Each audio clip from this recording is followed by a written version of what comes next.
The Boston Marathon bombing. Boston in April is usually brisk but bright, a city proud of its history and traditions. On April 15, 2013, the streets along the marathon route thrummed with the sound of thousands of feet hitting the pavement and the cheers of families, friends, and strangers who had gathered for the 117th Boston Marathon. For the city, the event was more than a race. It was a celebration of endurance and of Patriots' Day, a local holiday honoring the first battles of the American Revolution. The finish line on Boylston Street, near Copley Square, was crowded with spectators waving flags and holding out cameras. For the elite runners, the race had already been 1 hour earlier, but just past the 4-hour mark, when thousands of recreational runners were still approaching the finish. The scene remained festive until the unthinkable happened. At 2:49 p.m. Eastern Daylight Time, a powerful blast ripped through the crowd in front of Marathon Sports at 671 Boylston Street. Within 13 seconds, a second explosion erupted about a block west near 755 Boylston Street. Smoke rose in gray columns. Cheers turned to screams. The air was filled with the acrid smell of explosives and the cries of the injured. The two bombs had been concealed in ordinary-looking backpacks, but the devices inside were pressure cookers packed with improvised explosives, nails, and metal fragments, the kind of shrapnel that can cause catastrophic injuries in a crowd. The blast tore through the spectators' legs and feet. Many collapsed instantly. Others tried to crawl or were carried by strangers. In that instant, the joyful event became a war-zone scene of chaos and suffering. 3 spectators were killed almost immediately.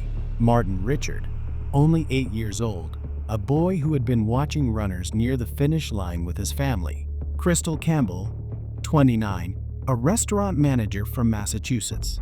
Lindsay Liu, 23, a graduate student from China studying statistics at Boston University.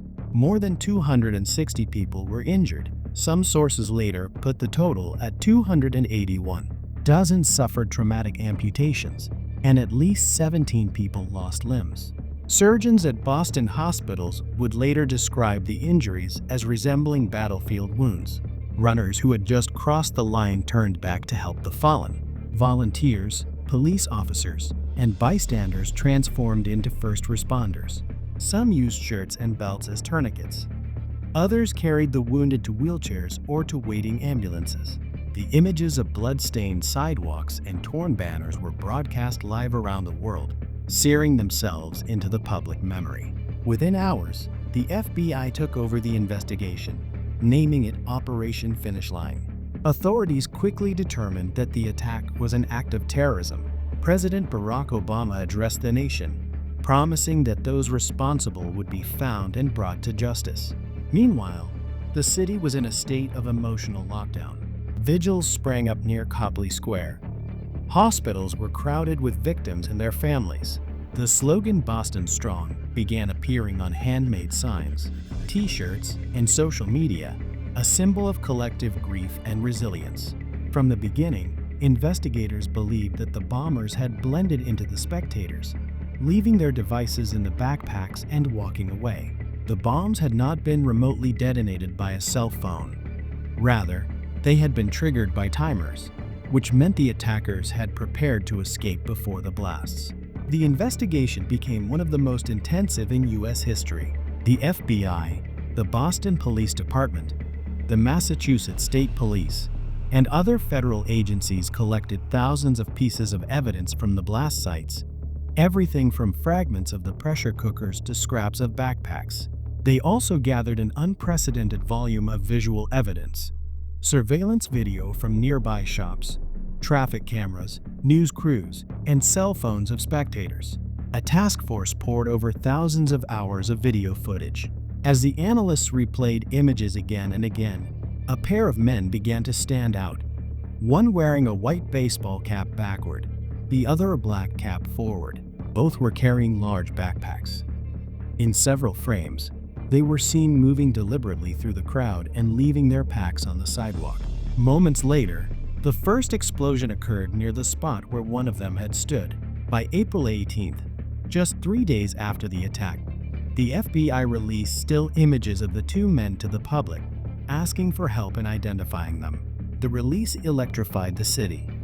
They were dubbed Suspect 1 and Suspect 2. Their faces, one older, one younger, stared out from every television screen. The two men were soon identified as Tamerlan Tsarnaev, 26, and his younger brother Dzhokhar Tsarnaev, 19. They were ethnic Chechens who had spent their early years in the conflict-scarred Caucasus region before immigrating to the United States in the early 2000s. The family settled in Cambridge, Massachusetts, and both brothers attended local schools. Tamerlan had once hoped to become a competitive boxer, but in the years leading up to the bombing had grown increasingly isolated and radicalized. He spent long hours on extremist websites and had traveled to Dagestan in 2012, a trip that would later draw scrutiny from security services. Dzhokhar, in contrast, was a college student at the University of Massachusetts Dartmouth and was generally described by classmates as easygoing, which made his role in the attacks all the more shocking. Investigators would later learn that the brothers had built the bombs themselves, following instructions published in online extremist propaganda. There was no evidence that they had direct operational support from any foreign terrorist group, though they claimed to be motivated by anger at U.S. military actions overseas. On the evening of April 18th, the manhunt for the two suspects turned deadly. The brothers ambushed John Collier, a 27-year-old police officer at the Massachusetts Institute of Technology (MIT), shooting him as he sat in his patrol car in an attempt to steal his service weapon. Collier's murder shocked the already grieving city and galvanized the police response.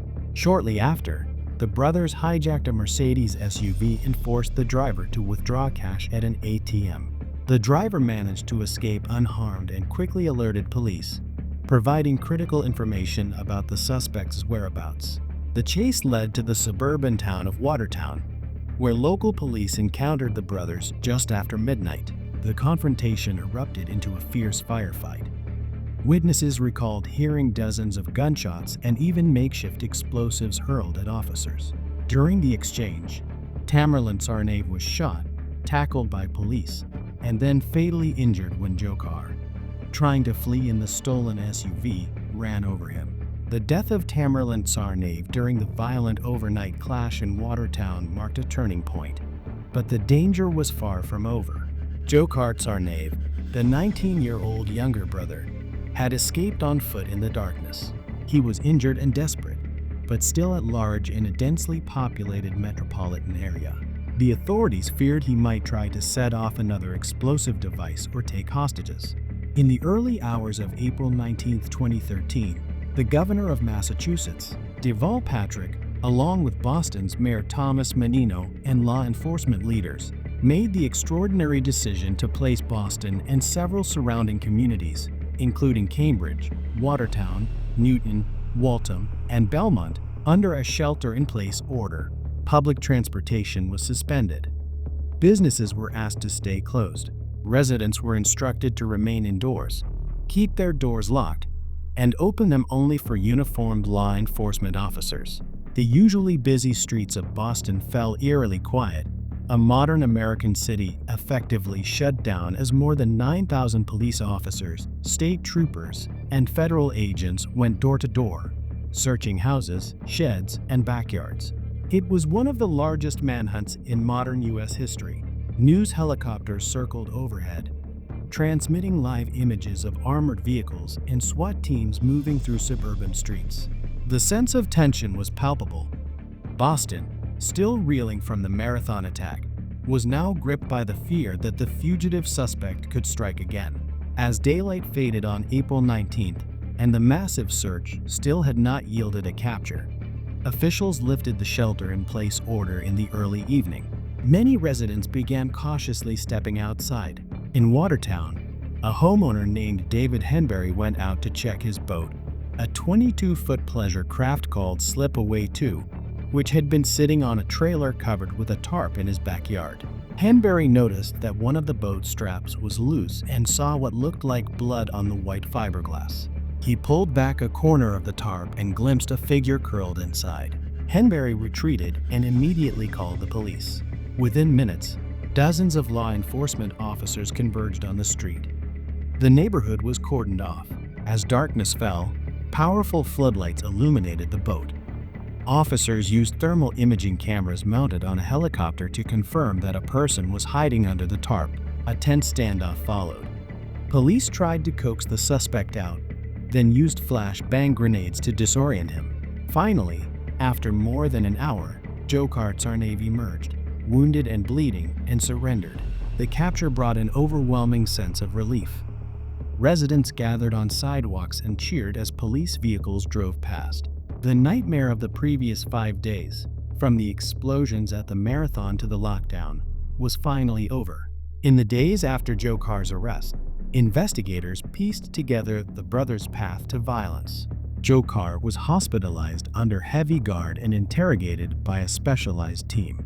According to official reports, he admitted during questioning that he and his brother had carried out the bombing, motivated by extremist beliefs and anger at U.S. actions in Muslim-majority countries.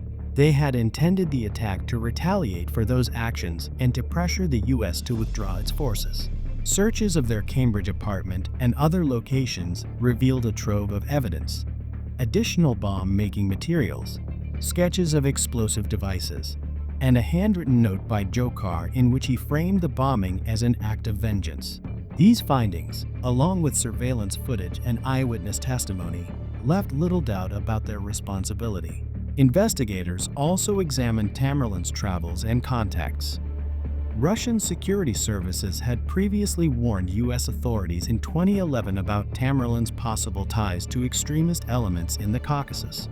Although the FBI had conducted a preliminary investigation at that time, they found no clear evidence of terrorist plotting and closed the case. This revelation later prompted questions about whether the attack could have been prevented if the warning had been pursued more aggressively. Beyond the forensic and intelligence work, the human stories of that week were a sobering reminder of the attack's cost. The 3 victims killed in the marathon bombing were mourned by their families, friends, and a shocked city. Martin Richard, the youngest victim, had been standing with his family near the finish line. His sister lost a leg, and his mother suffered severe injuries. Crystal Campbell, remembered for her generosity and energy, was killed instantly in the first blast. Lingzi Lu, a graduate student far from her home in China, had come to watch the marathon with a friend. She died of her injuries in the hospital. 4 days later, Officer Sean Collier, described by colleagues as a dedicated and good-natured young man, was ambushed and killed in the line of duty while trying to protect his community.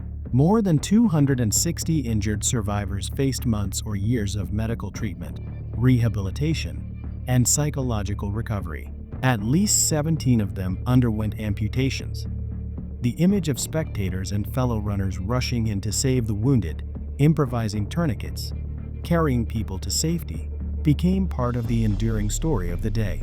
Federal prosecutors charged Dzhokhar Tsarnaev with 30 counts, including use of a weapon of mass destruction and the murders of the 3 spectators and Officer Collier. He faced trial in a federal court in Boston, which began in March 2015. During the trial, survivors and first responders gave harrowing testimony. Jurors saw graphic evidence from the marathon finish line and from the firefight in Watertown. The defense team acknowledged Dzhokhar's involvement, but argued that he had been heavily influenced by his older brother, Tamerlan. On April 8, 2015, the jury found Dzhokhar guilty on all counts. On May 15, 2015, he was sentenced to death by lethal injection. The legal proceedings did not end there. In July 2020, a federal appeals court overturned the death sentence, citing concerns about jury selection and exposure to pre-trial publicity. However, in March 2022, the U.S. Supreme Court reinstated the death penalty, ruling in favor of the prosecution. Further appeals continue, meaning that as of now, Dzhokhar Tsarnaev remains on federal death row. In the months after the attack, Boston rebuilt physically and emotionally. Survivors and their families received support from charities and from an outpouring of donations from around the world. The phrase "Boston Strong" became a rallying cry for the city's resilience. a statement that terrorism could not break its spirit. Security measures at major public events across the United States were reassessed and tightened.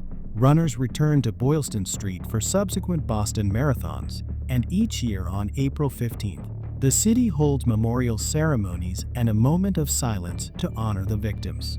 The names of Martin Richard, Crystal Campbell, Lindsay Liu, and Officer Sean Collier are now engraved not just on memorial plaques, but in the collective memory of the city. Their stories are told each year as part of Boston's continuing effort to honor their lives and support the survivors. The Boston Marathon bombing underscored several truths that remain relevant. The threat of homegrown terrorism, individuals radicalized within the country, is real and requires vigilance. Cooperation between federal, state, and local law enforcement agencies is crucial for both prevention and rapid response. Community resilience, the willingness of ordinary people to help one another in crisis, can save lives and heal wounds. While the brothers who carried out the attack have been held accountable, the scars remain for the victims and their families. Their pain is lifelong. The marathon continues each year, but for many, the cheers at the finish line are forever interwoven with memories of that terrible day. The Boston Marathon bombing was an assault not just on a sporting event, but on the spirit of endurance and unity that the marathon represents. In the face of terror, the people of Boston demonstrated extraordinary courage, solidarity, and compassion. By remembering what happened, the victims, the heroes, and the lessons, we honor those who were lost and reaffirm a commitment to prevent such violence in the future. If you found this in-depth look at the Boston Marathon bombing informative and important, we invite you to subscribe to our channel, True Crime Spectrum. By subscribing, you'll join us as we continue to tell carefully researched, fact-checked true crime stories that honor the victims and seek to understand the events that shaped them. Turn on notifications so you never miss our next episode, and help us keep these stories alive, not for sensationalism, but to remember, to learn, and to stand together against violence.